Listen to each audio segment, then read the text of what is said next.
자, 이번 아티클 리뷰는 On the Opportunities and Risks of Foundation Model. 드디어 시작합니다. 왜냐면 이걸 해야 되겠다 한 100만 번도 더 다짐했는데 슬라이드 작업을 해보니까 선생님이 도움을 주셔가지고 했는데 500페이지가 넘어요, 이 슬라이드가. 근데 항상 페이퍼 할 때마다 그러죠. 내가 강의할 때마다 모듈 할 때마다 이 모듈이 제일 좋다. 가파 트레이닝 할 때마다 막 그러고 하는데 이 페이퍼가 제일 좋습니다. 여러 가지 이유로. 만약에 하나만 골라라 그러면 하나만 골라라. large language 모형 중에 하나만 골라라 그러면 얘 고르고 이건 거의 책이더만. 네, 책이에요. 네. 그래서 2021년 그렇죠? 2021년도에 나온 건데 이거를 보면서 이게 뭐 어서가 뭐 50명인가 100명인가 되더만 이 한 저널을 쓰기 위해서 그죠? 아티클을 하기 위해서 그만큼 집약이 되어 있고 문구 하나하나마다 이 전문가가 썼구나. 한 문장마다 진짜 아는 사람이 있었고 고민 많이 하는 사람이 있었고 고르고 단어 다 골라가지고 했기 때문에 제가 읽으면서 예술 작품 같다라는 생각이 들어요. 어떤 섹션을 읽으면서 특히 이거 전체 인트로 뭐 이런 거 읽을 때는 작품 같다는 생각이 들어요. 그만큼 그 언어 선택이라든가 단어 선택이라든가 뭐 구조라든가 진짜 고민을 많이 해가지고 쓴 거니까 정말 리스펙트 하는 마음으로 하고 이게 오늘만 하면 전체 500페이지 500 슬라이드 중에 25개 슬라이드밖에 못 할까? 이건 5% 하는 거예요. 하루에 5%밖에 진도가 안 나가.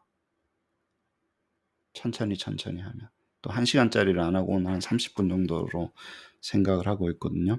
근데 처음에 인트로덕션이 너무 중요해서 정말 천천히 읽을 거예요. 그리고 한 글자 한 글자 읽을 겁니다.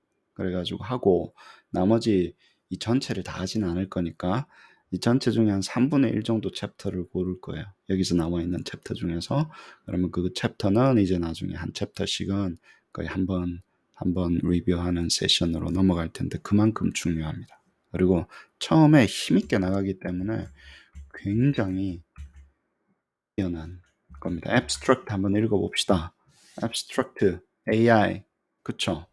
as undergoing paradigm. 지금 말하는 이제 이야기하고 있는 AI의 패러다임은 shift with rise of model인데 어떤 모델이냐면 broad 데이터에 굉장히 광범위한 데이터에 그냥 large가 아닙니다. large가 아니에요. broad 데이터예요. 그래서 굉장히 브로드 도메인에 걸쳐져 있는 데이터를 가지고 트레인되어 있는 모형이고 그 다음에 뭡니까? 특히 generally 뭘 했다 그랬어요? self-supervised at scale로 트레인된 거예요. pre-train. 아시겠어요? 그래서 우리가 self-supervised learning이 supervised 되어 있는 learning이 뭔지에 대해서 오늘 굉장히 깊게 이야기를 할 겁니다. 여기서 이야기를 해줘요. 그 다음에 뭡니까? 다음에 중요한 단어. 이렇게 하고 나서 뭐라고요? can be adaptive to. 적용이 가능한데 뭐에 적용 가능한 거? wide range of downstream task에 적용이 가능한 그 모형을 이야기하고 있습니다. 이것 때문에 AI가 패러다임이 바뀌고 있다 그러잖아요. 그 전에 AI랑 지금의 AI랑 패러다임이 바뀌고 있는 거예요. 그러면 이제 다운스트림 태스크는 제가 몇 번 말씀을 드렸을 거예요. 프리트레인 되어 있는 거 가지고 그 뒤에 하는 거 있죠. Q&A, paraphrasing, 번역. 예를 들어서 우리 같은 경우 문항 생성, 그레이딩 뭐 이런 거를 시키는 거 있죠. 그런 것들을 다운스트림 태스크라 그래요. 하고 나서 이제 트레인 끝나고 나서 그 이후에 이제 사용되는 거를. 그 다음에 당연히 이런 모형들은 뭡니까? 브로드 데이터를 가지고 트레인드 되어 있는 거고. 그렇죠. 데이터 드리븐 모형이 되는 거죠. 그래서 머신러닝 계열이 되는 거예요. 그렇게 만들어진 모형이. 아시겠죠? 우리가 주로 했던 통계 모형은 뭡니까? 그러면 이거랑 데이터를 가지고 통계 모형을 만들진 않잖아. 무슨 말인지 알겠죠? 이미 있는 모형의 데이터를 분석을 하는 거지. 그거는 다른 종류의 모형인데 굳이 여기랑 대비하려면 무슨 모형이라고 불러야 돼요? symbolic 혹은 rule based 모형이라고 그래야 돼요. 왜냐면 그거는 우리가 룰을 이론을 가지고 데이터를 분석을 하긴 하지만 independent variable, dependent variable 다 정해놓고 하는 거고, 여기 뭐가 중요한지, 뭐가 independent냐, 뭐가 dependent냐, 뭐 다 모든 것을 데이터 근간으로 하는 모형은 머신러닝 계열 모형이라고 그러고 데이터 드리븐 모형이라고 합시다. 아시겠죠? 그 다음에 여기서 제일 중요한 단어는 뭡니까? 제목이 뭐라고 그랬어요? On the opportunity is a risk of foundation 모형이죠. 그래서 여러분들이 이 강의에서 오늘 리뷰에서 알고 가셔야 되는 거는 뭐냐면 도대체 파운데이션이 뭐야? 파운데이션 모형은 뭐야? 이 파운데이션 아시죠? 나는 잘 안 하지만 예를 들어 요즘 남자들도 많이 하잖아 파운데이션. 예를 들어서 안 웃어주시는구나. 아침이라서 그런가 보구나.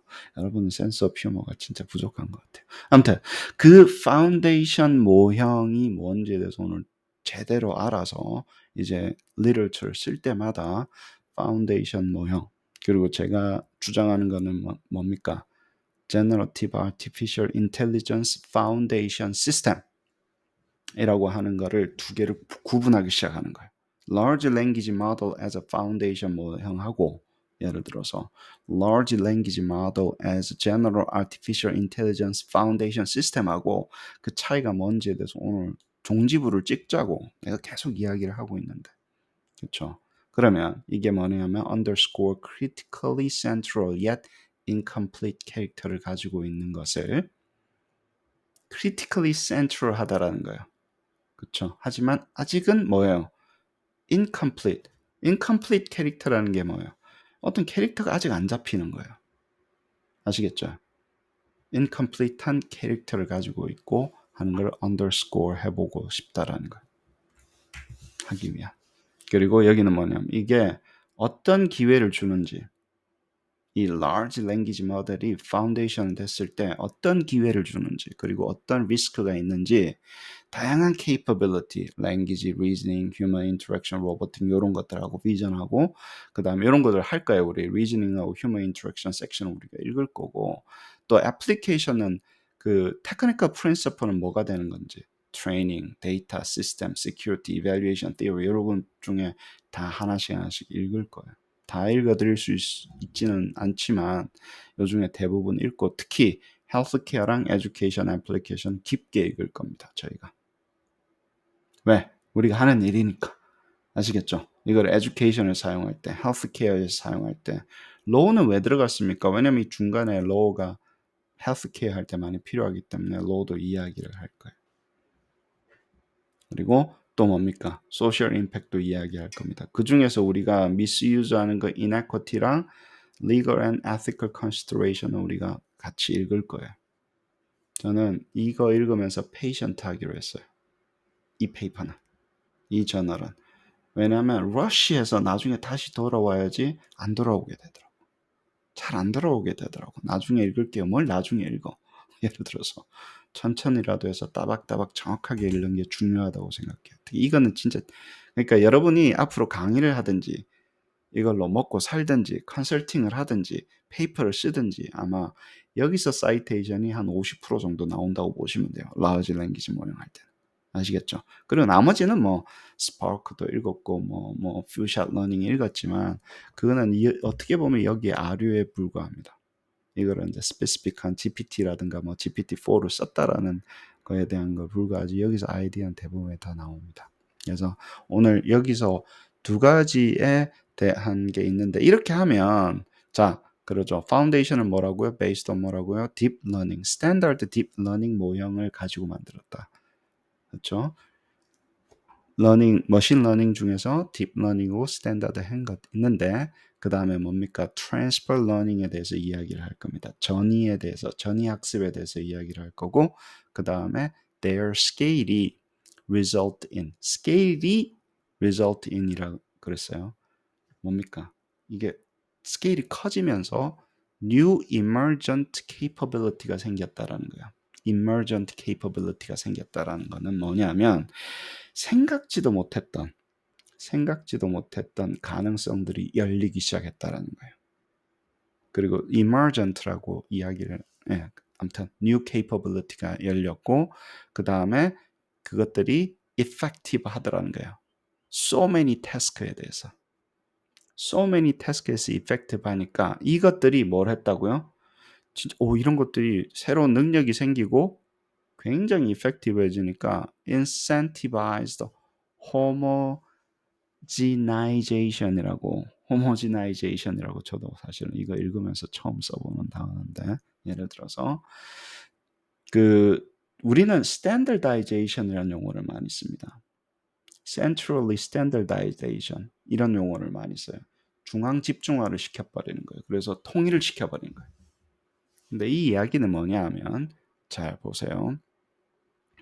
하나로 다 쓸 수 있다라는 거예요. GPT 하나로 여러 가지 일을 하게끔 하는 것을 생각을 하시는 건데 그러면 동질성이 보장되겠죠. 내가 여러 가지 태스크를 하는데 번역할 때도 GPT 쓰고 도메인 태스크 어널리시스 할 때도 GPT 쓰고 문항 생성할 때도 GPT 쓰고 생성한 걸 가지고 루브릭 만들 때도 GPT 쓰고 그레이딩 할 때도 GPT 쓰고 피드백 줄 때도 GPT 쓰고 뭔 개념인지 아시겠어요?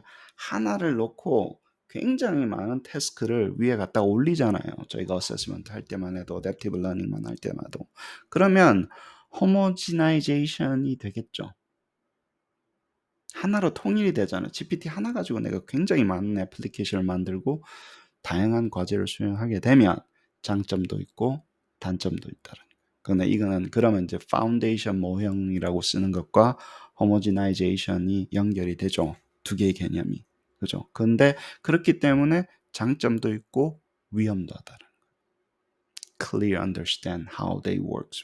이게 어떻게 일을 하는지 잘 모르는데 이렇게 많이 쓰다 보면 이게 언제 실패할 수도 있잖아요. 왜냐면 하나에 다 묶어 놓으면 한 방에 나가는 거예요. 계란을 나눠 담으라 그랬는데 GPT한테 다 연결시켜 놓으면 GPT가 뭔가가 문제가 생기면 그게 전파가 되겠죠. 예를 들어서. 근데 그런 여러 가지 이슈들에 대해서 이야기를 하고 그다음에 뭡니까? 딥한 interdisciplinary collaboration 하려고 하면 이게 사회적인 문제, 사회적인 것과 연관이 되잖아요. 이 하나에 너무 집중하게 되니까, 그죠? 그럴 때 생기는 문제들에 대해서 이야기를 하고자 한다라는 게 abstract입니다. 아시겠어요? 그러니까 이게 막 이 수십 페이지짜리, 거의 100페이지짜리 되는 이거를 줄여보면 이 이야기가 나오는 겁니다. 아시겠어요? 안다기보다는. 그래서 오늘은 거의 인트로덕션도 다 못 끝냅니다. 이 속도로 가게 되면.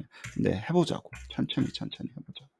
자, emergent paradigm이라는 거예요. 새로운 거라는 거예요. AI에 새로운 패러다임이 생겼어요. AI 시스템에. 그래서 왜냐하면 building AI 시스템을 만드는데 based on general class of model에 대해서 하나의 A라고 그랬죠. 어떤 특정한 종류의 모델을 가지고 그 클래스의 모델을 근간으로 해서 AI 시스템을 만드는 패러다임이 생겼다는 거예요. 그리고 그 제너럴 클래스 모형을 나는 파운데이션 모형이라고 부르겠다. 아시겠어요? AI 시스템이 뭐라고요? 뭐를 어떻게 만든다고? 뭘 베이스드 온 해서 이거를 가지고 더 뭡니까? A class foundation 모형을 가지고 만든다는 거예요. 제가 강의할 때 뭐래요? Assessment on the AI라고 그러죠.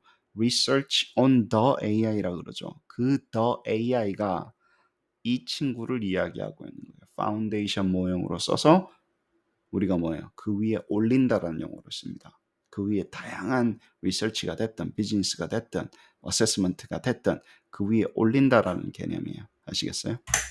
그리고 any model 그리고 파운데이션 모형은 그럼 파운데이션이 모형이 뭐야라고 물어보면 예를 들어서 이거는 emerging paradigm이지만 AI 시스템을 만든 emerging paradigm인데 어떤 모형이든 간에 첫 번째 broad data 그냥 빅데이터 아닙니다. 왜냐하면 빅데이터인데 굉장히 narrow한 곳에서 빅데이터 가질 수 있어요. 무슨 말인지 아시겠어요? 굉장히 narrow한 곳에서 빅데이터를 가질 수 있어요. 이거는 big, not just big이에요. 굉장히 broad한 곳에 지식을 데이터를 갖고 있어야 돼요. 그게 중요합니다. 그래서 이제 빅데이터 시대는 끝났어요. 사실은. 너무 추상적인 개념인 거야. 빅데이터 뭐 무슨 빅데이터? 그래서 지금은 뭐예요? 트레인 되어 있는 브로드 데이터에 트레인 되어 있다는 거예요. 그리고 무엇으로 이거를 했냐 하면 generally 일반적으로 self-supervised supervision algorithm learning을 했고 at scale 굉장히 광범위하게 self-supervised learning을 통해서 broad 데이터를 학습되어 있는 그 모형을 이야기한다. 첫 번째. 그리고 이 과정을 뭐라고 부르냐면 pre-training 과정이라고 그래요. 처음에 pre-training을 뭐라고요? self-supervised learning 알고리즘에 의해서 pre-train 되어 있는데 굉장히 브로드한 데이터에 되어 있다. 첫 번째. 두 번째, 그걸로 끝나는 게 아니고 fine-tuning.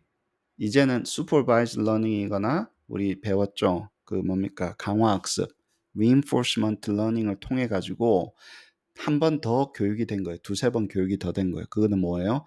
어떤 다양한 태스크를 할 수 있게끔 파인 튜닝도 되어 있는 거. 이때는 supervised learning이에요.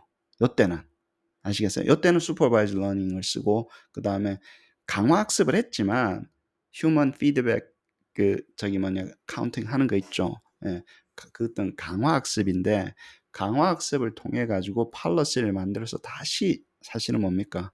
또 supervised learning하고 reinforced learning하고 이렇게 합쳐진 거를 fine tuning이라고 부르자고. 그럼 여기를 뭐라 불러야 돼요? pre-training. 그 다음에 뭐예요? fine tuning 돼 있다는. fine tuning은 뭘 하기 위해서 fine tuning을 한 거예요?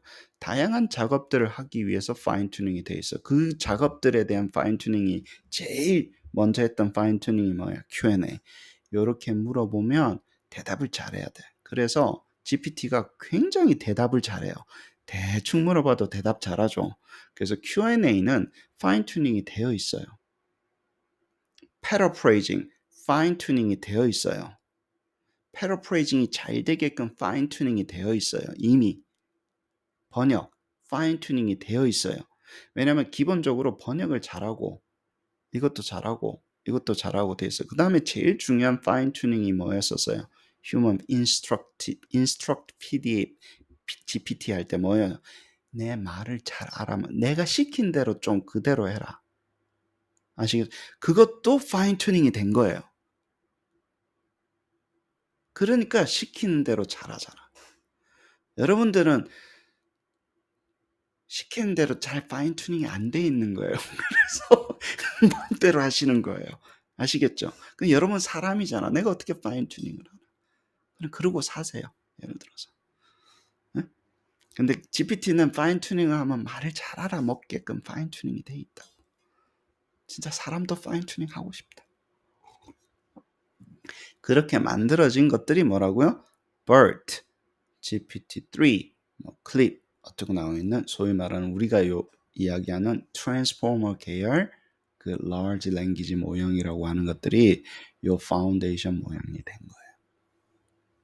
아시겠죠? 그럼 이 친구는 이제 large language 모형이라는 거를 덜 쓰고 주로 뭐라는 용어로 쓴 거예요? 파운데이션 모형이라고 쓴 거예요. 근데 어떻게 보면 파운데이션 모형이라고 부르는 게 large language 모형이라고 부르는 것보다 훨씬 더 이론적이고 make sense예요. 이걸 읽어보시면 그렇죠? 그래요. 그래서 파운데이션 테크니컬 포인트 오브 뷰는 사실은 새롭지 않다라는 거예요. 이런 이야기는 많이 나와 있었는데 갑자기 last few years에 뭐가 GPT-3가 나오면서 이거는 중요해요. 원래 파운데이션 모형은 있었는데 GPT-3는 정확하게 2020년도, 2021년도 이제 나온 거잖아요. 특히 3가 나오면서 그전에는 1.5 빌리언 정도 되는 게 한 100배 정도 늘리니까 예를 들어서 175 billion parameter learn니까 지금은 뭐예요? 이게 GPT-4는 1 trillion 정도 된다 그러죠. 또 10배를 또 정도 늘린 거예요. 그러니까 어떻게 됐냐 하면 can be adapted 뭐예요? 여러 가지 작업들이 예. 자, 이 말이죠. Natural language prompt를 가지고 오라고 이야기했어요. 이제는 다 돼 있는데 프롬프트를 가지고 굉장히 많은 작업들이 가능해졌다라는 거예요. Not being trained explicit to many those tasks. 나는 이걸 가르친 적이 없어. 제일 좋은 example이 뭐예요? 문항 만드는 거예요. 자, 문항을 굉장히 잘 만들죠. 지금 문항을 만들어 달라면 굉장히 잘 만들죠. 물론 프롬프트를 잘 써야 되지만 좋은 문항이 나오지만 그러면 문항 만들으라는 작업에 대해서 프리트레인이 돼 있다 그랬어요? 안 돼 있다 그랬어요? 오픈 AI가 뭐 멀티플 초이스 아이템을 만들어줘, 디스트랙트를 만들어줘라는 부분에서 프리트레인을 했어요, 안 했어요? 손 들어봐봐. 했다. 안 했다. 안 했잖아. 안 했다고. 오픈 AI는 교육에 그렇게 관심이 없습니다.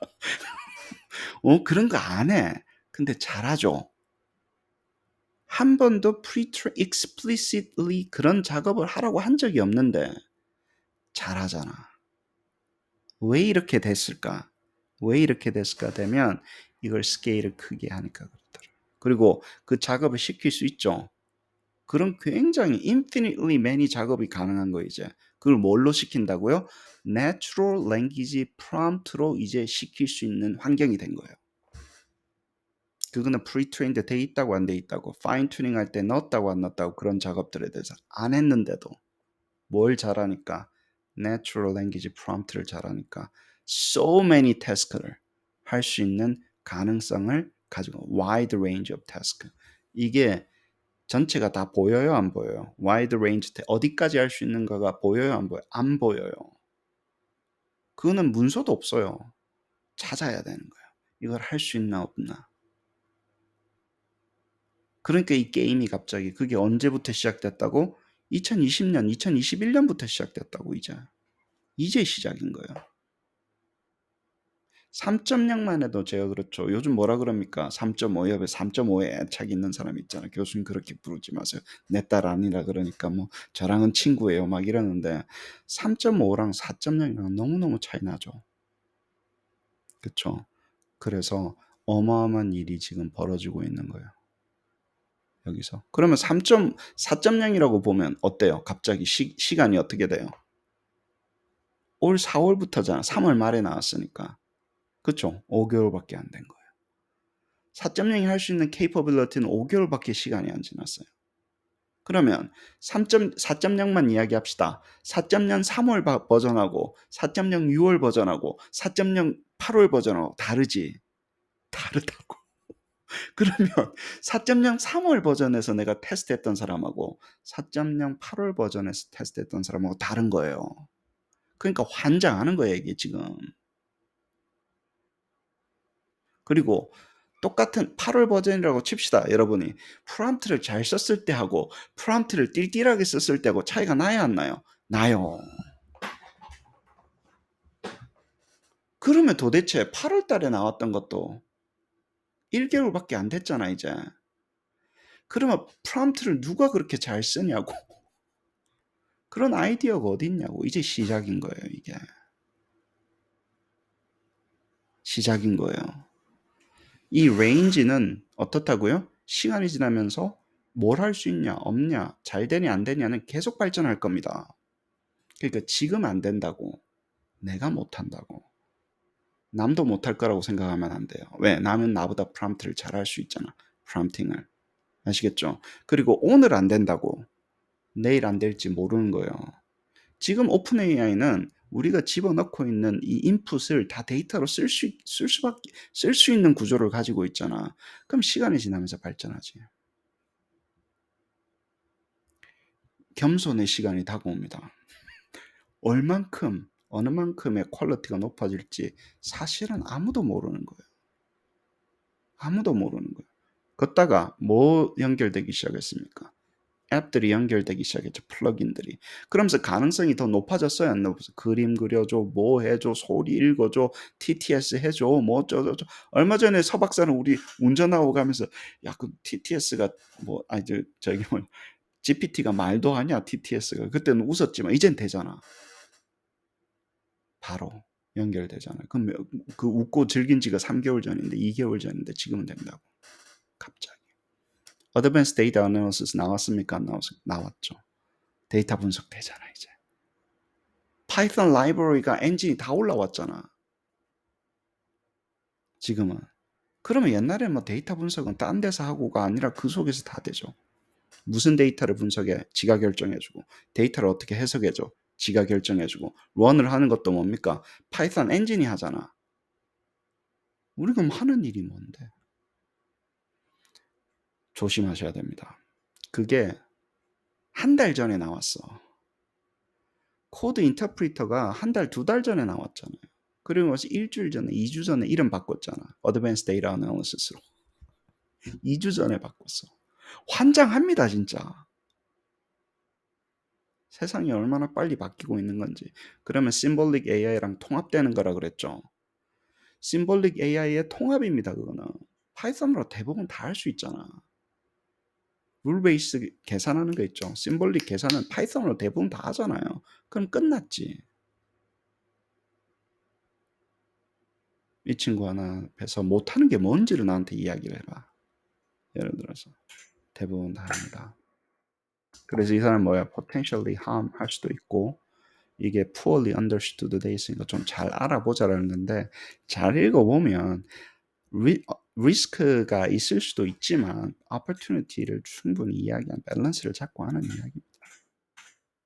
emergence랑 homogenization에 대해서 이야기를 해봅시다. 이 사람은 emergent라고 이야기하고 homogenization은 우리 아까 이야기를 했지만 emergence 먼저 이야기를 하고 봅시다. 여기는 개념인데 예를 들어서 저는 어떻게 썼냐면 이거를 implicit이라고 하고 task agnostic이라는 용어를 썼어요. 할 수 있는 것이 뭐라고요? explicit하게 들어가지 않고 가능성으로 가지고 있는 거 있죠. 예를 들어서 그 말을 emergence라고 이야기를 했어요. 자, behavior system이 implicitly induced rather than explicitly construct. symbolic AI는 뭡니까? 우리가 만들 때 explicitly construct 돼 있잖아. 이걸 하게끔, 그거 하게끔, 요걸 변형해줘, 요거를 바꿔줘, 이거를 빼줘, 이거를 불러와줘, 이거를 더해줘. 그쵸? 그렇게 해서 만들었어요. 지금까지는. 룰 베이스드 시스템은. 근데 이 친구가 뭔 일을 하냐면 뭘 할 수 있는데 뭘 할 수 있는지가 임플리시트하게 할 수 있게 된 거예요. 예를 들어 뭐 문학 만드는 걸 봅시다. 문학 만드는 게 되는지 안 되는지는 알 수가 없었던 거예요. 문항을 그렇게 잘 만들지 몰랐다라는 거예요. 그레이딩을 그렇게 잘할지 몰랐다라는 거예요. 물론 조건이 있습니다. 프롬프트를 잘할 때. 몰랐었어가 되는 거예요. 아시겠죠? 그게 그 용도로 만든 게 아니잖아요. 문항을 잘 만든 용도로 만들지 않아. 문항을 잘 만드는 용도로 만들었으면 어때요? 아, 그 용도로 만들었기 때문에 잘하겠네, 못하겠네는 아는데 이걸 그 용도로 만들지 않았는데도 문항을 잘 만들고 그레이딩을 잘하고 피드백을 잘 주잖아요. 예를 들어서 프롬프트를 하니까. 그러니까 미치고 환장하는 거예요, 지금 사람들이. 야, 어디까지 할 수 있지? 그럼 프롬프트를 어떻게 잘하면 그럼 우리가 원하는 건 있잖아요. 이거를 하고 싶어. 그러면 프롬프트 엔지니어링으로 게임으로 넘어가요. 그러니까 두 개가 한꺼번에 존재합니다. 첫 번째 excitement, 그 다음에 뭐야? anxiety. 짜증이 나요, 안 나요? 짜증이 나요. 한쪽으로는 굉장히 기쁘지만 한쪽으로는 굉장히 anxious한 겁니다. 어디까지 할 수 있지? 이거를 찾는 사람의 그러니까 보물찾기라는 용어를 쓰잖아요. 내가 야 이거 개 탔다. 황금 찾으러 떠나는 거예요. 근데 다 찾을 수 있을까? 없지. 황금을 찾는 사람이 있고 못 찾는 사람이 있을 거라고 분명히 이 게임에서 프롬프트를 적절하게 써서 정말로 하이 퀄리티를 내는 사람이 있고 못 내는 사람이 있을 거예요. 그게 있다라는 지도가 아직 안 나왔잖아. 임플리시트하다고. 이 가능성이. 그리고 이게 되니까 어때요? 이게 굉장히 많은 것들을 할 수 있잖아요. 그러니까 전부 다 뭡니까? Building Machine Learning System across wide range of application으로 하겠죠. 여러 가지 애플리케이션을 더 모형을 가지고 시작을 하겠죠. 그러면 homogenization이 됩니다. 그거 보는 게 뭐예요? 지금 GPT가 천하 통일을 하고 있는 걸 여러분 보시는 거예요. 그러면 GPT 프롬프트를 통해 가지고 다양한 걸 쓰니까 GPT 프롬프트를 배우자. 그렇게 되는 거예요. 거기다 앱을 올리자. 이렇게 되는 겁니다. 그래서 이 사람은 뭐라고요? emergence는 뭐라고요? implicit하게 굉장히 많은 것을 할 수 있는 능력을 가지고 있고 그것 때문에 뭐라고요? homogenization이 이루어지고 있다라고 이야기를 하는 거예요. 2021년도에 거의 미래를 예견한 거야. 꼴랑 2년밖에 예견을 못했지만 이게 될 것이다. 그래서 그렇게 된 AI를 뭐 General Artificial Intelligence라고 이제 부를 수 있지 않을까? 그래서 Spark of General Artificial Intelligence 페이퍼가 올해 나온 거예요. 4.0의 그 초기 버전인 것 같다. 아시겠죠? 그렇게 시작을 하고 있습니다. 그래서 처음에는 머신러닝은 그냥 알고리즘이었어요. 머신러닝은 알고리즘이었어요. 두 번째, 딥러닝은 머신러닝의 어떤 아키텍처 중에 하나였어요. 그 딥러닝 알고리즘 굉장히 많았었죠. 그죠? 그 중에서 뭐예요? 딥러닝 알고리즘 중에서 트랜스포머 아키텍처가 있었는데 트랜스포머 아키텍처를 가지고 프리트레이닝, 와이드 레인지, 와이드 도메인 데이터를 가지고 프리트레이닝 하고만 끝났어요? 아니에요. 파인 튜닝을 해서 몇 개는 하게끔 해줬어. 야, 그 중에 정점을 찍는 게 뭐라 그랬어요, 제가? 파인 튜닝 중에 정점을 찍는 게 뭐라 그랬어요? 인스트럭트 GPT. 내가 말한 대로, 내가 말한 지시사항 그대로 해. 내가 지시하면 지시한 대로 해. 그게 정점을 찍는 거였었어요. 그러니까 뭐야? 프롬프트를 쓰는 데 따라 가지고 퍼포먼스가 막 나오는 거예요. 그전에는 프롬프트의 역할이 조금 덜 했었어요. 근데 인스트럭트 GPT가 보여준 거예요. 프롬프트를 지시사항을 잘 듣게끔. 그쵸? 그걸 슈퍼바이즈 러닝을 하는 건데요. 그렇게 만들어진 것을 뭐라 그런다고? 이제는 딥러닝 알고리즘이 아니라 이때 만들어진 거잖아, 이미. 그래서 그 모형을 파운데이션 모형이라고 그래요. 그러면서 갑자기 여기서는 뭡니까? 펑셔널리티가 미친 듯이 증가한 거예요. 저는 거기다가 숟가락 하나 더 얹은 거예요, 여러분들. 뭐냐면 파운데이션 모형에다가 개념이 좀 달라요. 그러면 이 파운데이션 GPT 가지고 뭘 하는 건데 GPT가 여러분들이 지금 보고 계신 거는 뭐냐면 파운데이션 시스템으로 쓰는 거예요. 이 large language 모형을 General Artificial Intelligence 시스템으로 써서 그 위에다가 카파가 올라가고 그 위에다가 다른 시스템이 올라가고 있는 것을 보고 계신 거예요. 그래서 이 전체가 큰 거대한 그 artificial 약간 그 생태계 같은 게 이루어지고 있는 거예요. artificial intelligence야. 카파가 자꾸 갖다 붙잖아요. GPT하고. 근데 카파만 붙어? 똑같은 모양의 굉장히 많은 시스템들이 갖다 붙잖아요. 그러면서 전체가 인텔리전트하게 바뀌고 있는 거예요. 그러면 얘 하나만 이야기하는 게 아닙니다. 여러 시스템이 이 시스템하고 이 파운데이션 모형하고 GPT하고 같이 붙으면서 전체가 하나의 시스템처럼 움직이는 거예요.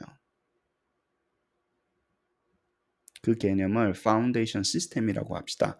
General Artificial Intelligence Foundation System이라고 부를게요. 요거는 뭐라고요? 하나의 모형에서 여러 가지 태스크를 하는 거고 이거는 뭐예요? 하나의 모형을 가지고 GPT를 가지고 그 위에 다른 모형들이 다른 시스템이 갖다 붙은 거예요. 그쪽으로 진화를 하고 있는 거예요. 여러분들이 지금 보고 계신 게 사실 이거를 보고 있는 거예요. 이거의 아주 초기 버전을 보고 있는 거예요. 머신러닝은 뭐라고 그랬어요? 기계 학습은 어떤 뭡니까? predictive model 같은 거다. 데이터를 가지고 하는 데이터를 근간으로 하는 predicted 모형이라고 이야기 머신러닝은. 그리고 future prediction 주로 이제 predictive 모형이 되니까 머신러닝. 제일 좋은 example이 뭡니까? logistic regression. 내가 그랬죠. logistic regression부터는 머신러닝이 되는 거예요. 왜냐면 클래시피케이션 용도로 쓰는 순간 이건 머신러닝 모형이 되는 거예요. 그래서 우리가 리그레션 배우고 IRT 배우고 그런 관점에서 뭡니까? 데이터를 가지고 primary estimate 한 다음에 그 primary estimate로 primary 뭡니까? 뭐 probability를 예측을 하자. 그렇게 써버리면 뭡니까? 순간적으로 그냥 머신러닝 모형이 되는 거예요. IRT도 그렇고 리그레션도 그렇고 로지스틱 리그레션도 그렇고. 용도가 predict로 쓸 때는 historical 데이터를 가지고 만든 거잖아요. 그쵸? 그런데 잘 들어보세요. 이런 게 있었는데 좀 복잡한 거를 하려고 하니까 복잡한 거를 하려고 하고 또 특히 복잡한 것을 수치화되어 있는 형태가 아니라 랭귀지로 되어 있는 것을 복잡하려고 하니까 랭귀지 프로세스라고 했죠. complex task in natural language 하려다 보니까 뭘 해야 되냐면 이제까지는 뭐였어요? feature engineering이라는 걸 해줬어야 되는 거예요. 데이터를 레이블을 붙여준다거나 이거는 무슨 데이터야 뭐야 feature engineering이라는 걸 해줬었어야 돼요. 제일 중요한 게 뭐냐면 이게 뭐야 그룹핑을 나눠줘야 돼요. 레이블링이라고 보시면 됩니다. 이거는 뭐야 개야 뭐 고양이야 뭐 이거는 해야 되는데 그거는 domain specific knowledge나 higher level feature로 바꿔주는 작업이 필요했다라는 거예요. 이때까지 뭔가 이 복잡한 natural language process나 이미지 같은 걸 하려고 하니까 컴퓨터 비전이 이제 뭐 90년도에 이 작업을 그래서 옛날에 뭐 했습니까? 사람들을 굴러가지고 이게 개인지 고양인지 뭐 사람들이 다 레이블링 해가지고 그 데이터를 가지고 슈퍼바이저 러닝을 했었다고. 그쵸? 그러면 그때 문제점은 뭐였었어요? 그것도 large 데이터지만 그 문제점 뭐였었어요? 그 빅데이터 안 돼요. 왜 안 돼요? 예진쌤. 왜 안 될까? 이건 이렇게 피처 엔지니어링 해가지고 레이블링 다 해가 사람 불러다가 하면 어때요? 돈 들잖아. 그게 어떻게 크게 되냐고. 빅데이터 안 됩니다. 그런 데이터를 빅데이터라고 부르지 않는다고. 근데 아무나 사람들은 뭡니까? 아무 데이터나 빅데이터래. 내가 그래서 이게 왜 빅데이터입니까? 그러면 나를 째려봅니다. 딴지 건다면서 그런 이야기를 하는 게 아니죠. 피처 엔지니어링 해가지고 들어오는 건 아니고 우리는 뭡니까? 심지어는 이거를 안 되니까 knowledge engineering을 해결을 하려고 그랬던 거예요. 사람 머리에서 뽑아가지고 뭔가 좀 해볼 수 있지 않을까? 온톨로지를 만들어가지고. 그래서 피처 엔지니어링하고 knowledge engineering은 굉장히 비슷합니다. 왜? 사람이 한 번은 들어가야 되는 거예요, 거기에. 레이블링을 하든 온톨로지를 만들든 사람이 들어가야 되는 거예요. 근데 이거는 뭐라고요? 이렇게 만드는 거는 뭐라고요? 첫 번째 있고 그 다음에 그건 다른 겁니다. 딥 뉴럴 네트워크라는 딥 러닝이라는 게 나왔어요. 괜찮다라는 거예요. 이것도 뭡니까? 학은 하는데 start gaining fraction 그것도 2015년부터 시작이 된 거죠. 근데 이거는 large data set을 가지고 딥러닝은 계열이 달라요. 아까도 얘기한 feature extent 그대로 있고 large data로 more computation GPU가 나왔습니다. 자, 이제 엔비디아 주가 나옵니다. 좀 떨어지면 계속 올라가고 있잖아요. 언제까지 올라갈지 모르겠습니다. 내가 지금 150불 때 이거 페이퍼 리뷰 시작했거든. 지금 500불이잖아. 연말에 우리 끝날 때쯤 1000불 찍을걸? 가자, 가자! 자, 그 다음에 어데서티. 이 사람들이, 그래, 어데서티는 뭡니까? 이 뭐라 그래요, 우리 한국말로? 깡.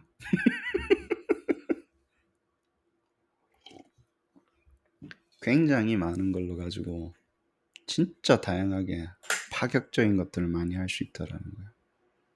근데 이거는 자 보십시오. 딥러닝이 왜 중요하냐면 이 사람이 라쿤 선생님이 했던 게 그 전에 데이터는 뭐였었어요? 그 전에 어프로치는 피어처를 우리가 잡아줬어야 됐다고. 데이터의 피어처를 우리가 일일이 잡아줘야 되니까 사실은 빅이 돼야 안 돼요? 안 돼요. 닌겐들 들어간 순간 돈 들잖아. 근데 얘는 뭘 했냐면 잘 보세요. 이 딥러닝은 왜 여기가 세미나를 하냐면 딥러닝 그전에도 나왔었어요. 근데 이제 2015년께 왜 컸냐면 2010년도에 로우 인풋을 가지고 이거는 이미지에서만 있었대요. 로우 인풋을 가지고 하이어 레벨을 피어처를 축출해 줘서 하는 그러면 이 데이터를 로우를 주면 픽셀 단위로 주면 픽셀을 가지고 여기가 뭐 눈꼬리냐, 코꼬리냐, 콧등이냐 이거를 사람이 잡았어요? 데이터가 잡았어요? 피어처를. 데이터가 잡은 거예요.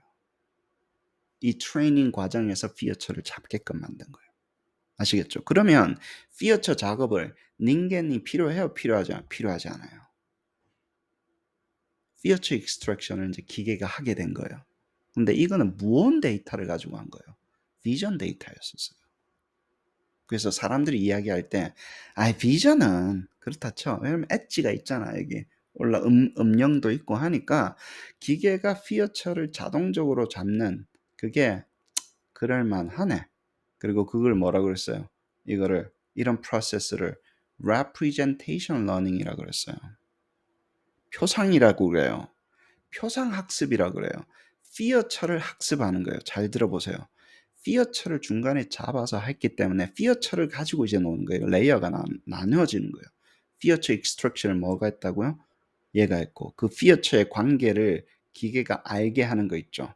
피어처를 익스트랙션하고 피어처끼리의 관계를 기계가 이미 알고 그거를 다 메타 단위에서 노니까 퍼포먼스가 미친 듯이 올라가기 시작하는 거예요.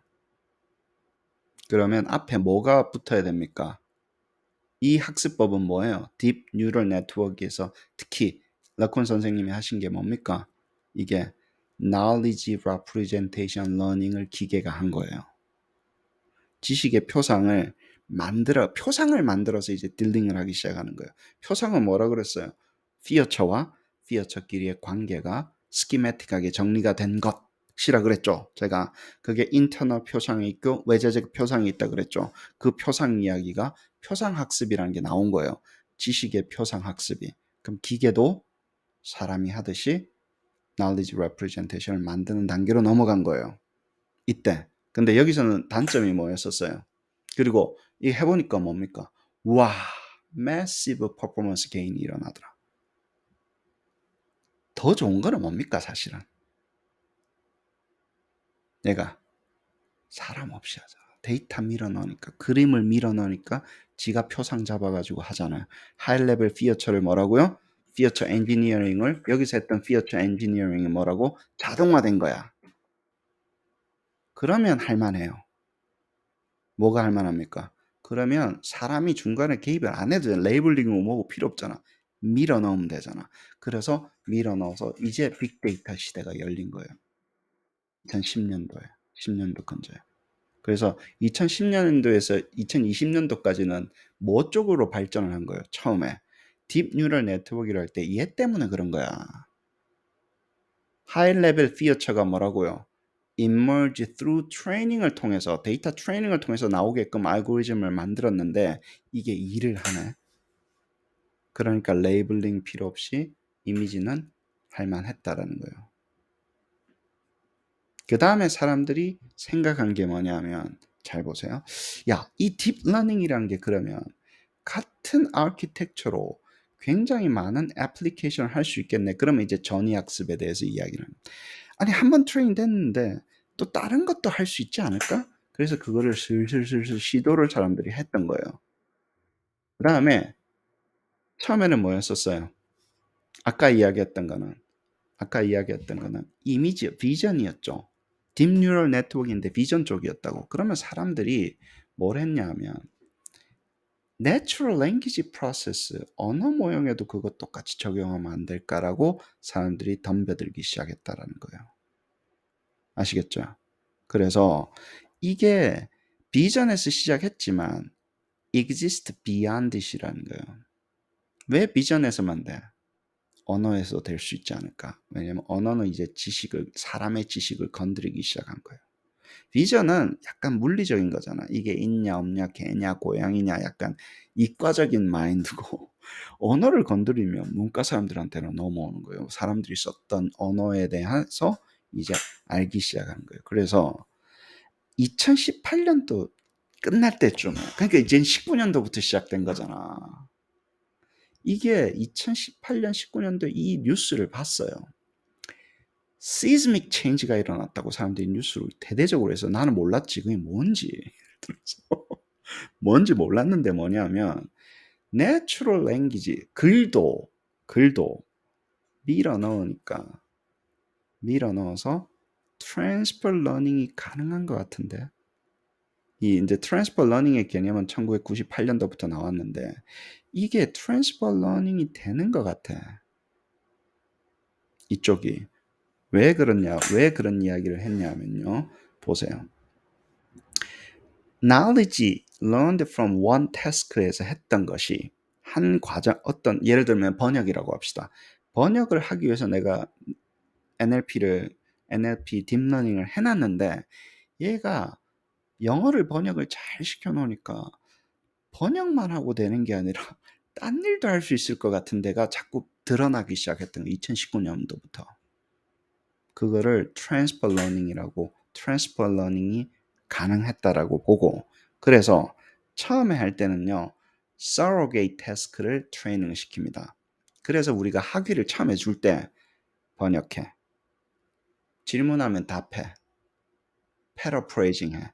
그러니까 언어에 굉장히 기본적인 요소들 있죠. 그거를 트레이닝 시키고 나니까 그걸 지가 와서 그리고 내가 말한 대로 잘 따라해.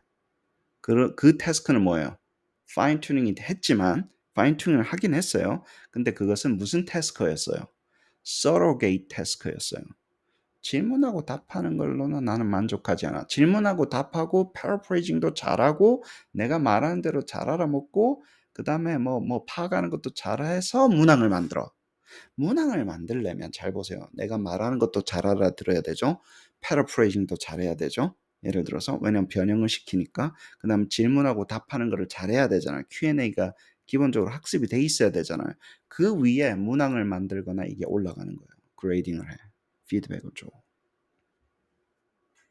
그것을 뭐라 그랬어요? Adaptive to downstream task를 interest via fine tuning을 했지만 그것도 넘어서서 안 시킨 것도 하게 됐다라는 거예요. 그리고 뭡니까? 해보니까 사람들이 한 게 뭐예요? 스케일이 파워풀하게 만들더라는 거예요. 자, 그럼 스케일에 대해서 이야기를 합시다. 예를 들어서 스케일을 두 가지, three ingredient가 있다고 그랬어요. 이 이야기에 스케일이 뭐라고? 왜 이렇게 파워풀해졌어? 스케일인데 첫 번째는 뭐냐면 엔비디아 이야기입니다. GPU가 발전했어요. 예를 들어서 H100이 차 한 대 값이잖아. 중국에 들고 들어가면 또 따블을 줍니다.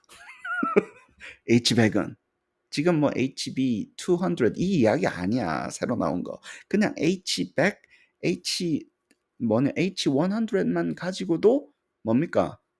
주가에 40배를 준대잖아.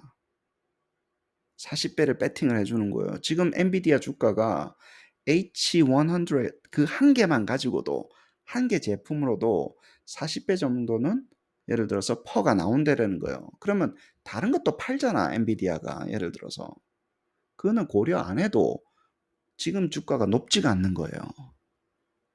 그리고 이게 다미넌트 할 수도 있잖아요 계속해서 GPU 싸움이 된 거예요. 전 세계가 지금 뭐 있습니까? GPU를 못 구해서 못 하잖아. 1조 주문을 넣어도 1조 정도 주문을 넣어야 되거든요. 지금은 하려고 하면 5천억에서 1조 정도 주문을 넣어야지 뭐 GPU GPT-4가 되는데 돈의 문제가 아니야. 앨런 머스크도 못 만드는데 뭐. 왜냐면 안 주니까 엔비디아가. 그럼 내가 GPU 만들면 안 됩니까라고 이야기를 하잖아요. 그럼 무슨 이유가 있어요? 왜 엔비디아만 그걸 만들 수 있어요? 엔비디아가 왜 안 될까? 아니 왜 다른 사람들 못 만들까? 엔비디아가 뭐에다가 투자했냐면 닌겐에다가 투자한 거예요. GPU에다가 프로그래밍을 해야 되는데 이걸 쓰려면 GPU에 프로그램하면 그 라이브러리는 누가 써야 되는 거예요? 사람이 써야 되잖아. 근데 개발자가 그걸 바꾸기가 싫은 거야. 하드웨어 이슈가 아닙니다. 아시겠어요? 이 세상에 그 10년간 계속 비즈니스를 해오면서 개발자들한테 쓰게끔 만든 그 라이브러리가 있잖아. 사람을 그렇게 쉽게 바꿀 수가 없다고 개발자를. 개발자는 자기가 하던 대로 하려고 한다고. 아시겠어요? 그래서 갈아 끼울 수가 없는 거예요. 경쟁력이 없는지 좀 잘 알고 투자를 하시라고. 네? GPU에 올라가는 그 운영 체계 있죠. 프로그래밍 하는 거를. 그건 사람이 배우는 거잖아. 그래서 지금 뭡니까? 새로 이제 나온다며 GPU 출시된다며 다른 경쟁사에서 그 경쟁자가 예를 들어서 사람을 설득해야 되는 거예요. GPU 위에 프로그램하는 그 랭귀지를 더 뛰어나게 만들지 않으면 예를 들어서 엔비디아는 못 뒤집습니다. 왜? 닌겐하고 같이 한 거야. 그 개발자들하고. 코단지 무슨 그 프로그램 있잖아요. 예를 들어서 그 위에 올리는 거. 이게 굉장히 빠른 속도로 발전했고 첫 번째 뭐예요? GPU를 통해서 이게 이제 여러 가지가 있습니다. GPU 자체도 굉장히 빨라졌어요. 교수님 GPU에 대해서 왜 그렇게 하죠? 우리 차남 이거 가지고 암호화폐 옛날에 바람개비를 왜 주문하냐 장모님하고 그런 이야기를 많이 해서 GPU에 제가 좀 민감합니다. 그 다음에 뭐였어요? 트랜스포머 아키텍처라고 그랬어요. 이게 독자적인 게 아니에요. 잘 들어보세요. 트랜스포머 아키텍처의 핵심적인 거는 뭐라 그랬어요? self attention이라 그랬지. self attention의 핵심적인 거는 뭐라 그랬어요? 점곱이라 그랬습니다. 잊지 마라 그랬잖아요. 잊지 말아요. 그건 뭐라고? inner product이라 그랬다고. 궁극적으로 셀프 어텐션을 계속 계산을 해야 되는데 그 셀프 어텐션이 이너 프로덕트로 이루어져 있는데 이너 프로덕트 계산은 패러라이저블한 계산으로 만들어서 이 친구가 갖고 간 거예요. 이전에 딥러닝 알고리즘이 오토 리그레시브를 처리를 할 때 이게 패러라이저블한 계산으로 잘 안 떨어졌던 거예요. 그러니까 뭐예요? 되긴 되는데 속도가 너무 느리고 너무 복잡한 걸 못 해내는 거예요. 근데 얘는 뭐예요? 쪼개서 계산할 수 있게끔 parallelizable하게 만든 게 트랜스포머 아키텍처의 핵심이었고 그리고 그 계산 자체가 뭐였다고? inner product이었다고. 단순하게 점곱이었다고. 그거는 GPU가 진짜 잘하는 일이 된 거예요. 그래서 얘 두 개가 시너지가 갑자기 늘어났고 그리고 복잡한 거를 이제 할 수가 있게 된 거예요. 그래서 뭐예요? 트레이닝 데이터도 많아졌고 그러니까 모형이 복잡해질 수 있었던 거예요. 잘 들어보세요. 옛날에는 모형을 복잡하게 못 만들었어요. 계산이 너무 expensive해서. 지금은 트랜스포머 아키텍처는 뭐예요? 계산이 복잡한데도 그 parallelizable 그리고 GPU가 잘 되는 걸로 만들었기 때문에 뭐예요? 퍼포먼스가 뛰어나고 모형을 복잡하게 하게 해도 된 거예요. 어떤 개념인지 아시겠어요? 시간이 좀 걸리겠죠. 그리고 뭡니까? 트레이닝 데이터가 많아졌죠, 사실은. 트레이닝 할 수 있는 데이터가 많아졌어요. 그래서 스케일을 가지고 파워풀하게 된 거예요. 여기 적어 놓은 거 솔직히 말해서 어디다가 적어 놓은 것보다 이게 잘 적었습니다. 그리고 설명도 잘하잖아, 내가. 응? 설명도 잘하잖아. 엔비디아 주가 가지고 이야기하는 거 어떻습니까? 귀에 팍팍 꽂히지. 그죠? 돈 가지고 이야기하니까. 그래요. 아까는 이야기에서 뭐 했었어요? 이게 없을 때는 이런 거 하려고 했었는데 뭡니까? 이런 것들이 중요한 게 뭐라고요? 옛날에는 프리트레이닝 하는 게 non-trivial cost for the annotation이었다는 거예요. 그래서 practical limit을 줬다고. 이 annotation을 우리가 해서 줘야 되면 이게 뭐야? 저게 뭐야? 그 누가 하는 겁니까? annotation은? 사람이 하는 거잖아. 그러니까 그런 데이터는 뭡니까? practical limitation이 있을 수밖에 없었다라는 거예요. 이런 옛날에 했었던 딥러닝. 근데 뭐라 그랬어요? 딥러닝이 2015년도 나왔던 건 라쿤 선생님이 했던 거 피어처를 기계가 잡아주는 것. 그래서 피어처 애노테이션 안 해도 되는데 내추럴 랭귀지에서 이게 1918년, 1919년에서 갑자기 일어나기 시작을 했었어요. 트랜스포머 아키텍처에서. 그거를 뭐라 그런다고? 여기서는 super self supervised learning이라고 불러요. 프리트레이닝이 supervised learning이 비싸서 못합니다. supervised는 뭐예요? 레이블이 다 있어야 돼. 이건 정답이야. 이건 오답이야. 이거는 맞는 거야. 틀린 거야를 누가 알려줘야지 되는 거였잖아. 근데 그러면 안 된다 그랬어요. 왜? practical limitation이 너무 많아서 그는 빅데이터로 못 넘어가는 거예요. 근데 이거는 뭡니까? automatically 잘 보세요. unannotated data로 pre-training task가 된다. automatically는 뭔 말이에요? 닌겐 없이. unannotated 데이터는 뭡니까? annotation 하지 않아도 pre-training task가 되더라는 거예요. 그거를 하게 한 게 self-supervised learning. 저는 그냥 비지도 학습이라고 그랬었어요.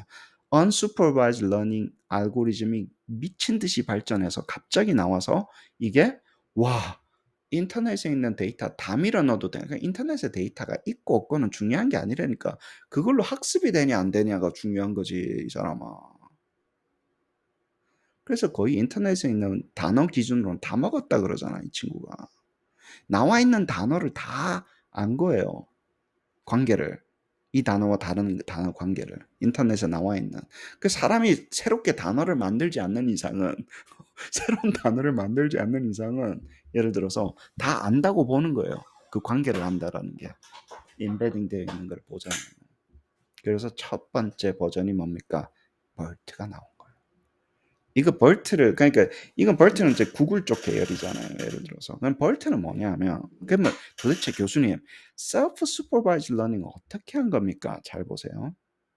우리 predict a missing word in sentence 이 얘기는 뭐냐면 surrounding 이 얘기는 뭐냐면 우리 책 같은 거 보면 단어가 쭉 있잖아. 재화는 매우 뭐뭐한 재화는 매우 뭡니까? 뛰어난 가수이다. 이게 책에 있었는데 가수를 뺀 거야. 일부러 있는 데서 뺀 거예요. 그래 놓고 여기에 뭐가 들어갈까?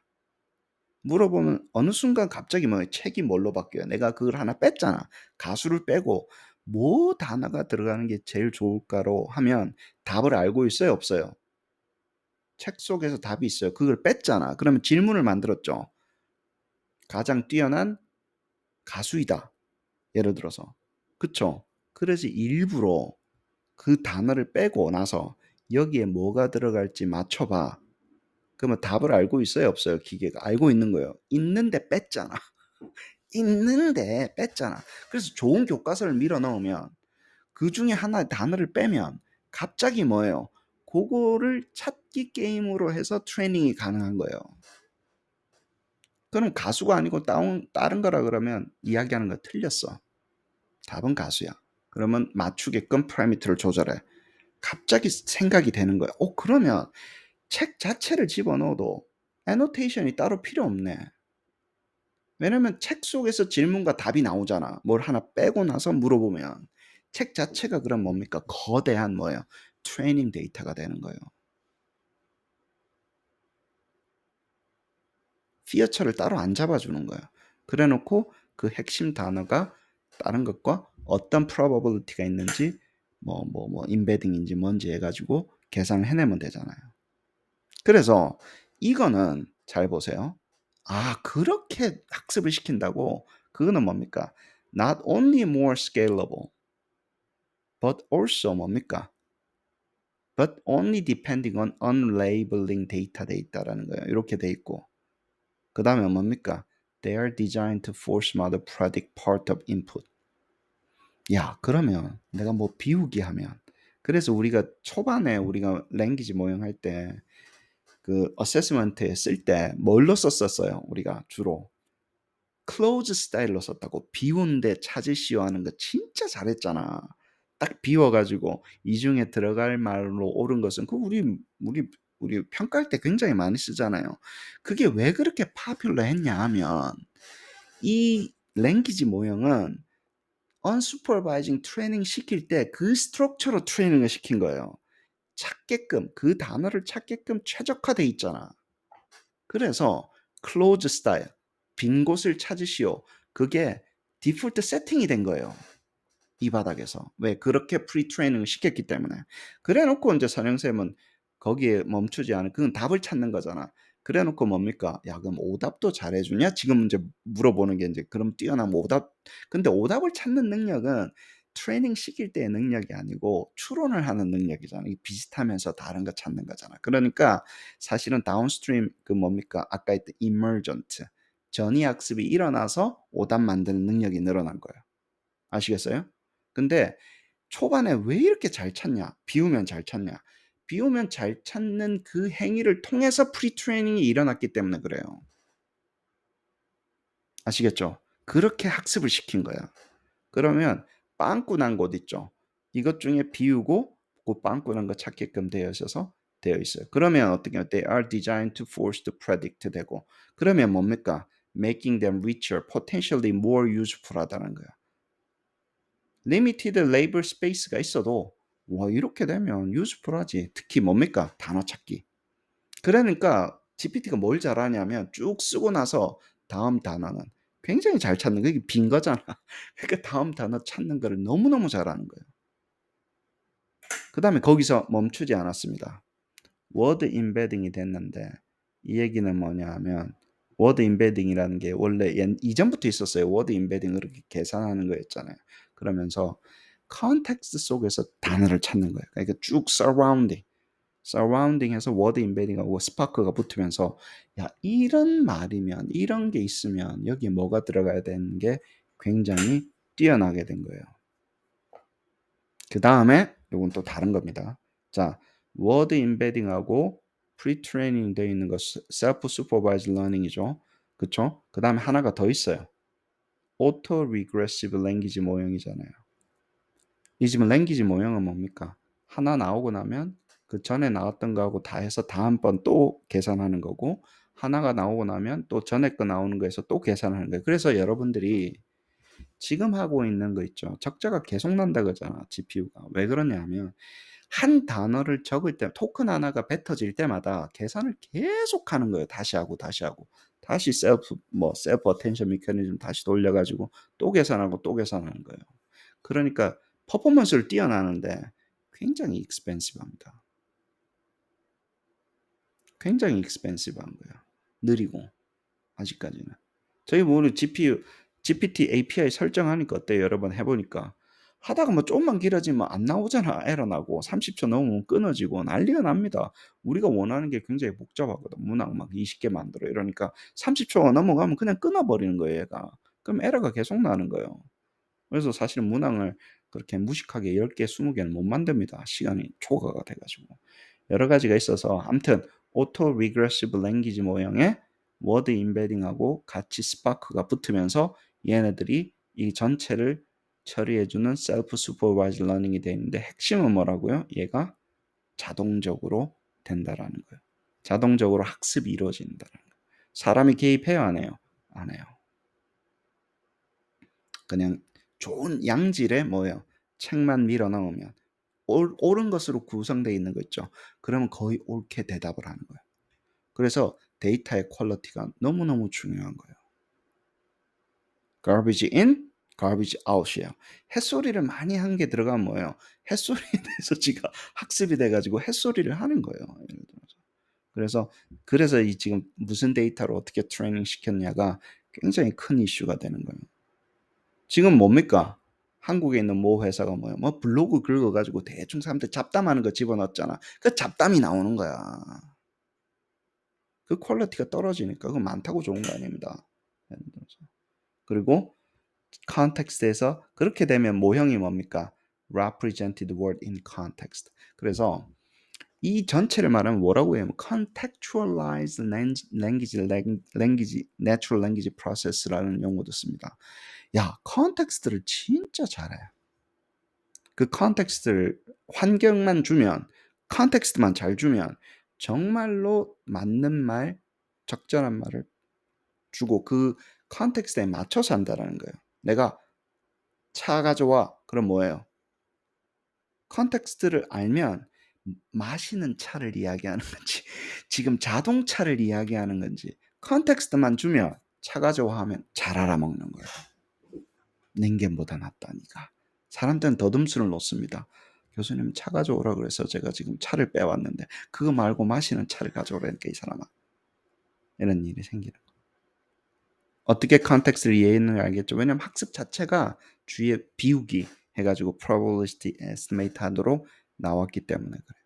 그리고 하나씩 다 뺐고 그래서 나온 게 집버트 GPT-2 언제라고요? 2019년도에 나온 거예요. 여기까지 나왔는데 사람들은 뭐라고 그랬어요? 이렇게 만든 거를 뭐라고요? 아 이제 일이 되나 보다. 그래서 뭐야? 트랜스포머 아키텍처라고 그래요. 그래서 첫 번째 페이퍼 사이테이션 2019년 여기서부터 시작이 됩니다. pre-trained 되어 있고 여기서 뭐 task agnostic한 첫 번째 보고 powerful deep 뭐 bidirectional encoder를 썼죠.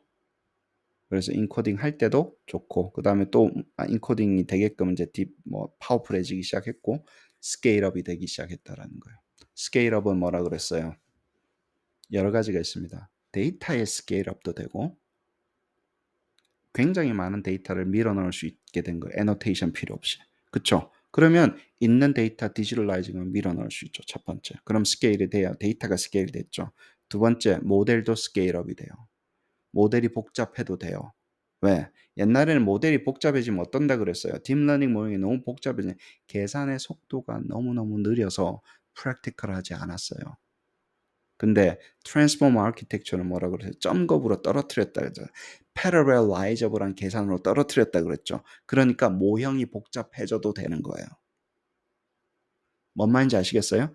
모형이 딥러닝 모형이 복잡해져도 할만하게 된 거예요.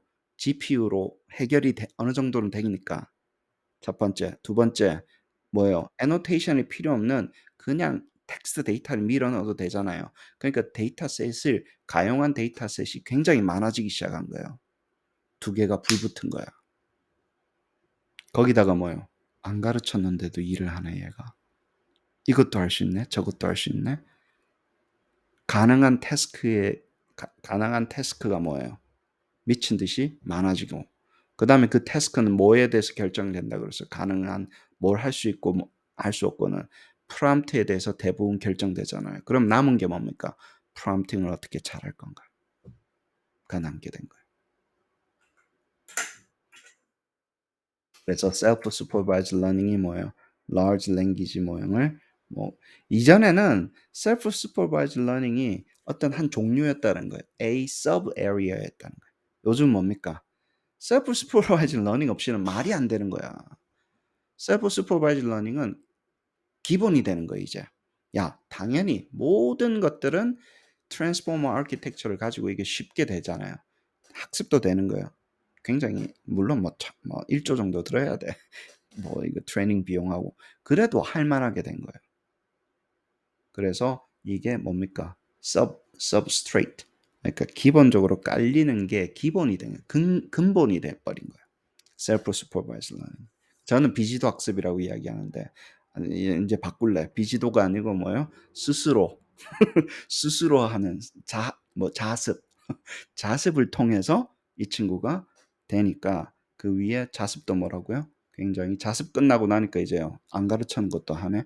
하나를 가르치면 10개를 깨닫는 그 수준까지 올라가 버린 거예요. 근데 하나를 가르치면 10개를 깨달으려면 머리가 좋아야 됩니까? 안 좋아야 됩니까? 좋아야 됩니다. 하나를 가르쳤는데 10개를 깨우치려면 기본적으로 알고 있는 게 있어야 돼요? 없어야 돼요? 기본적으로 알고 있는 게 있어야 될 거 아니야. 두 개가 다 있는 거예요. 굉장히 많은 데이터를 학습을 했고 그리고 뭐예요? 굉장히 모형이 복잡한 모형을 해결할 수 있기 때문에 하나를 가르치면 10개를 깨닫는 모형이 생긴 거예요. 언제부터? 2019년부터. 근데 이거 나올 때만 해도 뭐예요? GPT 나오니까 에이 안 되네 뭐 할 거 없네. 그리고 3.0 나오니까 사람들이 3.5 나오니까 와 4.0 나오니까 끝났네. 3월달 버전, 6월달 버전, 8월달 버전 보면서 세상이 바뀌기 시작을 하는 거예요. 그 위에 그러니까 모든 앱들이 갖다 붙잖아. GPT 근간으로 하나의 모형에 자기가 알아서 갖다 붙는 거예요. 그래서 wide range of task였는데 wide range of task는 파운데이션 모형이고 wide range of application이 붙죠. 잘 들어보세요. 지금은 wide range of application이 GPU한테 갖다 붙죠. 그거는 이제 시스템이 된 거예요. 그냥 모형이 아닌 겁니다. 이제 파운데이션 시스템, AI 시스템이 된 거죠. Generative AI 뭐 그런 용어를 씁니다. Almost all state of art NLP 모형은 뭡니까? 이런 걸 다 갖고 있다는 거예요. 트랜스포머. 물론 뭐 트랜스포머 아키텍처를 가지고 어떻게 했는지 학습을 어떻게 했는지 그건 사실은 페이퍼를 봐서는 모릅니다. 우리 뭐 GPT 뭐 퓨샷 러닝 뭐 테크니컬 리포트 뭐 스파크 뭐 이런 거 다 읽었지만 읽어봤자 앞뒤가 대충 그런가 보다 하지. 그리고 절대 그런 거는 퍼블리케이션 안 합니다. 진짜로 알아야 되는 노하우는 절대 퍼블리케이션 하지 않아요. 그래서 대부분 지금 나와 있는 페이퍼들은 그냥 광고인 거예요. 우리 잘났어. 나 잘 나가지 뭐. 내가 제일 잘 나가 뭐 이런 광고를 보고 계시는 거예요, 여러분들이. 그렇죠? 그다음에 라이어빌리티도 있다. 그러면 호모나이제이션이 이루어진다. 천통이라 그래요. 천하통일이 이루어지죠. 태스크 레벨이 아닙니다. 애플리케이션 레벨에서 천하통일이 이루어지고 있는 걸 보시는 거예요. 다 갖다 붙었잖아. 그러면 라이어빌리티도 있고 뭐 위험한 것도 있고 저저저거 뭐 리서치도 다 GPT 가지고 하더라.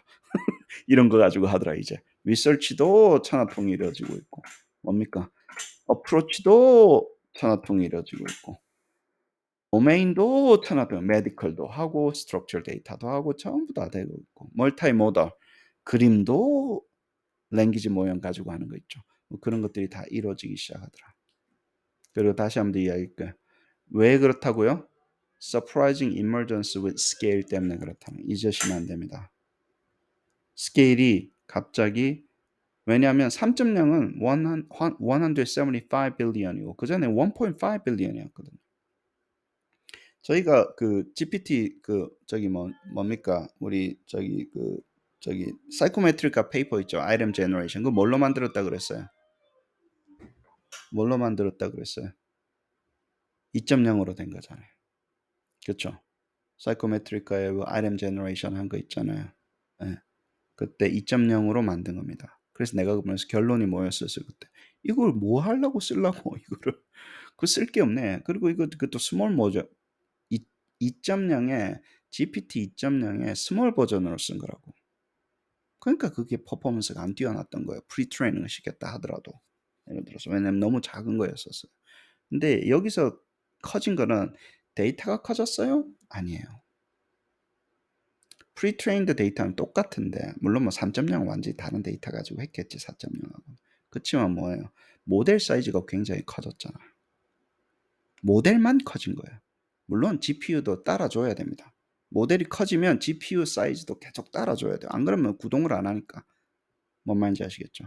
그렇지만 전 세계 사람이 쓸 수 있을 만큼 지금 빵빵하게 지원을 하고 있죠. 두 가지 GPU가 필요해요. 트랜스포머 알고리즘. 프리트레이닝 할 때도 GPU가 필요해요. 그 전부 다 그 임베딩을 계산을 해내가지고 뭡니까? probable embedding 되어 있는 그 conditional probability 잡을 때 계산을 할 때 GPU가 필요해요. 또 뭐 할 때 필요해요? 추론할 때 필요해요. 우리가 뭔가 챗GPT를 쓸 때 줘가지고 값을 받을 때도 GPU가 필요해요. 결국에는 돈을 두 개를 다 벌고 있는 거예요. 프리트레이닝이 끝난다고 해서 끝나는 게 서비스를 할 때도 GPU가 필요하다고. 아시겠죠? 사실 그게 문제도 돼요. 사회적인 문제가 되고 있잖아 지금. 내셔널 시큐리티 레벨에서. 그렇죠? 그 다음에 뭡니까? prompt, natural language 해서 그리고 뭘로 in context learning은 뭐라 그랬어요? 그 상황에서 학습되는 거. 그 상황에서 학습되는 거 있죠. pre-trained도 아니고 fine-tuning도 아니었어. in context learning은 뭐라고? zero shot learning하고 똑같아요. zero shot learning은 뭐예요? 내가 프롬프트에서 줬던 것을 가지고 학습을 하는 거예요, 이제. 그게 되기 시작했다라는 거예요. description of the task. 프롬프트는 뭐라고요? natural language description of the task. 내가 뭐라고 하는 것을 말로 적은 것. 내가 지시사항을 그 태스크를 natural language로 describe 한 것을 프롬프트라고 하는 거예요, 이 사람들은. 뭐 질문 이런 게 아니라. 뭐 질문도 되지만 뭐 물어보는 것도 태스크지. 그래서 그렇게 해서 돼서 굉장히 뭡니까? 첫 번째 뭐예요? Neither specifically trained. 나는 그것을 specific하게 train한 적이 없다. 그런데도 한다. 그 다음에 뭐예요? Nor anticipated to arrive. 이게 진짜 대단한 말이에요. 나 그거 몰랐었어. 아니 그렇게 되는 줄도 몰랐다라는 거예요. 거기까지 할 수 있는지도 몰랐다라는 거예요. 근데 이 모르는 것이 알기까지는 숨겨져 있잖아요. 뭘 얼만큼 해낼 수 있는지 모른다라는 거예요. 그래서 골드러시가 이뤄진 겁니다. 여러분들은 뭐예요? 지금 황금을 찾아서 떠나는 거예요, 저랑. 어디로? 아카데믹 리서치나 아니면 뭐 어댑티브 러닝 쪽으로 같이 가고 있는 거예요. 야, 이거 완전히 야, 금 찾으러 가야 되겠는데? 아무도 모르잖아, 지금 어디까지 되는지. 그럼 내가 찾으면 내 거네. 그래서 지금 페이퍼가 14개가 프로포절이 나가는 거예요. 다 깃발 꽂는 거예요. 나 찾았어. 이거 돼. 이거 할 거야. 그래서 제가 여러분들한테 뭐예요? 퍼블리케이션 중요하다 그러잖아요. 아이디어 주지 말라고. 이건 아이디어 싸움이라고 지금은. 아시겠죠? 절대 조심하셔야 됩니다.